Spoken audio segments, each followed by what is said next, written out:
Hey everyone, welcome to the Pearl Medicos channel.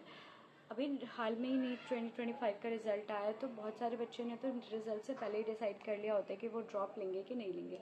But जिन्होंने भी decide नहीं किया वो अब करेंगे तो थोड़ा सा ड्रॉप का प्रॉपर सोच समझ कर करना चाहिए। लाइक हम इस रैट रेस में फंसते जाते हैं ड्रॉप लेने के चक्कर में कि ठीक है इतना स्कोर कम आया था तो हम नेक्स्ट टाइम तो कर ही लेंगे, एक और अटैम्प्ट और ऐसे करते करते बहुत सारे बच्चे मल्टीपल ड्रॉप्स ले लेते हैं।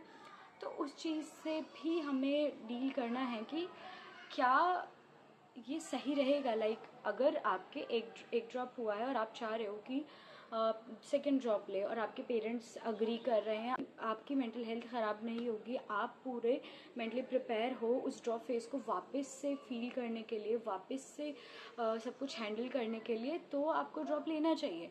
बट अगर आपके 4-5 ड्रॉप हो चुके हैं तो प्लीज़ ध्यान से सोचें, समझें चीज़ों को कि क्या आप फर्दर ड्रॉप लेना अफोर्ड कर सकते हैं कि नहीं। क्योंकि ना हम बोल देते हैं कि लाइक 5 मार्क्स से कम रह गया है, लाइक कट ऑफ से सिर्फ थोड़ा सा ही 10 मार्क्स का है, 2 मार्क्स का है। कई बार तो मैंने ये भी केसेस देखे हैं कि कई बार तो ऐसा भी होता है कि बच्चे पूरे साल मेहनत करते हैं एंड देन उसके बाद जब रिज़ल्ट आता है तो सिर्फ एक स्लाइटली रैंक के डिफरेंस में वो बहुत लाइक माइनर सा होता है। लाइक सपोज किसी का रैंक है 22,301 और किसी का रैंक है 22,302 और कॉलेज में एक ही सीट है, तो ऑब्वियसली वो 1 वाले को मिलेगी, 2 वाले को नहीं मिलेगी। बट इसका ये तो मतलब नहीं है ना कि 2 वाले ने कम पढ़ा था या 2 वाले के पास नॉलेज कम है।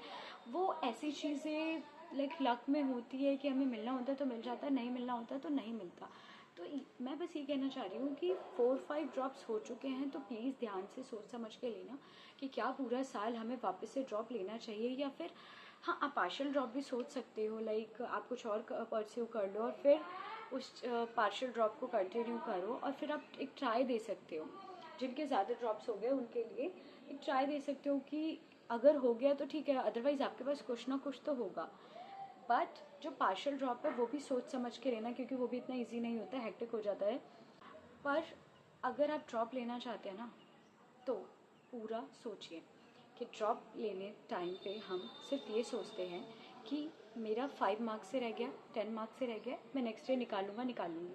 उस टाइम पे हम पूरा ईयर नहीं देख रहे होते हैं कि टेस्ट देना है, उसमें अगर लो मार्क्स आए तो उसे हैंडल करना है, डिस्ट्रैक्शन अगेन हैंडल करना है, सारे नोट्स या तो दोबारा बनाने पड़ेंगे या पुराने वाले को भी दोबारा से पढ़ना उतना ईजी नहीं होता।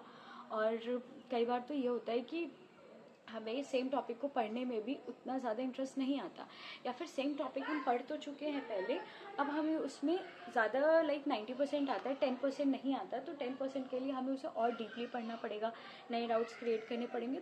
तो वो सारी चीज़ें भी आपको ध्यान में रखनी है। और डाउट्स लेना है टीचर से प्रॉपर, तो वो और बीच में बहुत ज़्यादा हमारे डाउन फेजेस आते हैं, वो सबसे मैनेज करना। दिवाली का टाइम आता है जब बच्चे प्रॉपर पढ़ नहीं पाते, उस टाइम पे सभी लैग करते हैं, तो वो सारी चीज़ें मैनेज करना। एंड में बिल्कुल लास्ट का जो अप्रैल का मंथ होता है उसमें हम जो फुल सिलेबस टेस्ट सीरीज़ दे रहे होते हैं तो हमारा लाइक कॉन्फिडेंस बहुत डाउन हो जाता है कि अच्छा कर रहे हैं, ये अलग बैच में हैं। कुछ ऐसे कोचिंग्स में होता है कि स्पेसिफिक बच्चों को एक अलग बैच में डाल दिया जाता है और बाकी बच्चों को नहीं डाला जाता। बट ऐसा नहीं है कि जो बाकी के बच्चे उनका सिलेक्शन नहीं होता, राइट? सिलेक्शन होना होता है तो वो कैसे भी हो जाता है, तो आपको उन सब चीज़ों से भी डील करना है। बाकी तो आप लोगों को प्रॉपर पता होना चाहिए सब कुछ। और वैसे भी जिन्होंने पहले ड्रॉप लिया है उन्हें आइडिया होता है कि क्या क्या चीज़ें मैनेज करनी होती है। बस मैं आपको ये बोलना चाह रही हूँ कि अगर आप दोबारा से ड्रॉप लेना चाहते हैं तो सारी चीज़ें एक बार सोच लें, ना कि सिर्फ ये सोचें कि सिर्फ 5 नंबर रह गया, 10 नंबर रह गया, नेक्स्ट ईयर तो मैं निकाल ही लूँगी, मैं 2026 तो क्रैक कर ही लूँगा या कर ही लूँगी। ये चीज़ सोचने की बजाय आप पूरा कुछ सोचें कि टेस्ट देना होता है, सब कुछ मैनेज करना होता है, doubts, final test series, and जब भी हमारे वर्स्ट फेजेस होते हैं उनको डील करना होता है, एंजाइटी, प्रेशर, ये सब सोच समझ कर ही ड्रॉप लें। क्योंकि drop is not that easy.